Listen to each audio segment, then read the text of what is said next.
Volvió al presidente Evo Morales, parece muchacho, carajo. Ponelo.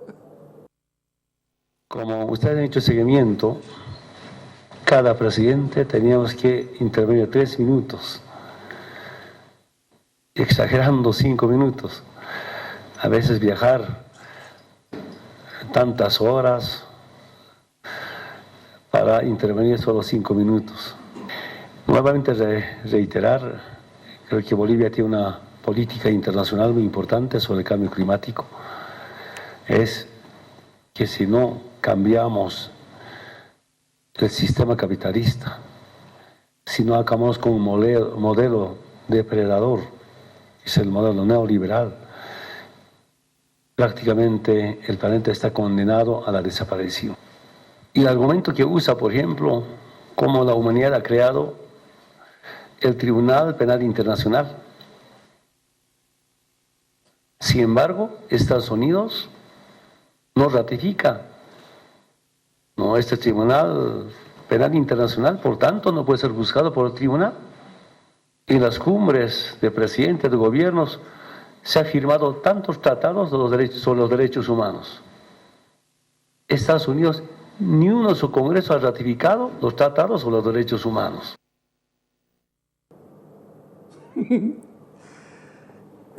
A Estados Unidos lo dejaron hablar más, digamos. Él sabía que era 3 minutos lo que tenía don Juan Evo. Sabía perfectamente que eran 3 minutos. Pero él fue porque no hay foto que se pueda perder. Yo digo, si los éxitos nacionales se midieran en función de las críticas de Estados Unidos, Bolivia fuera la Suiza de la que habló el presidente Evo Morales. Es muy cínico lo que está pasando con nuestro país. Estos no hacen nada y nosotros tampoco, pero hay que mirarlos a ellos y no a nosotros. ¿Qué quiero decir con eso? Cuando uno mira lo que pasó con el TIPNIS, cuando uno mira lo que pasa con las áreas protegidas, cuando uno mira deforestaciones, cuando mira un montón de cosas, se da cuenta que el presidente Evo Morales está hablando de más. Dice una cosa, hace la otra, va a una reunión internacional donde tiene que exponer 3 minutos, le avisan que tiene que exponer 3 minutos porque leyó por los 3 minutos, no es que le dijeron, ¡hey, cállese ya, don Evo, cállese un ratito que ya terminó! Nada, habló los 3 minutos, es decir, todo fue, y de allá viene a decir, solo me dejaron hablar 3 minutos, ¿y qué querés? Habían 150 tipos. Las cumbres son para hablar de eso, para ir a hacer una declaración, y habrá que ver si el equipo de gente que tiene don Juan Evo es capaz de introducir al documento final algo que haya valido la pena, y el documento final se debe estar trabajando hace por lo menos 6 meses. O sea, viene a quejarse de su fracaso cuando él sabía cómo venía la mano. Yo lo voy a poner primero a Enrique Fernández García para hablar sobre esta permanente discusión del ¿qué dijo? Del capitalismo, ¿no? Vale. ¿Y es posible desde un punto de vista teórico, político, realmente poder acabar con el capitalismo? Esa clase de afirmaciones permiten que uno recuerde una frase de Goethe, quien dijo: tened cuidado con lo que queráis ser de mayores, porque podéis acabar lográndolo. Sucede que, sin duda, es posible intentar la destrucción del capitalismo. De hecho, gran parte del siglo XX nos ha mostrado a diferentes regímenes que trabajaron con ese propósito. La Unión Soviética, Camboya, la China de Mao, incluso hoy se habla de tener una línea contraria al capitalismo en Corea del Norte y Cuba. No obstante, en todos esos casos solamente se generaron consecuencias tan negativas para esos fines cuanto letales, desde el punto de vista de muchas personas que se opusieron a la consecución de los fines que estaban siendo perseguidos por los diferentes gobiernos que estaban teniendo vigencia en esos estados. Por lo tanto, es posible trabajar con ese propósito, más resultaría indeseable. Porque cuando se habla del capitalismo no debemos pensar solo en una cuestión tan específica como la economía de mercado o incluso la propiedad privada. Hay que relacionar el concepto del capitalismo con estos aspectos, pero vinculándolos a una fundamentación mucho más generosa. Porque el capitalismo parte, entre otras cosas, del reconocimiento de que hay una naturaleza humana y trabaja de tal forma de que pueden coordinarse los esfuerzos de todas las personas en materia económica para satisfacer esas necesidades.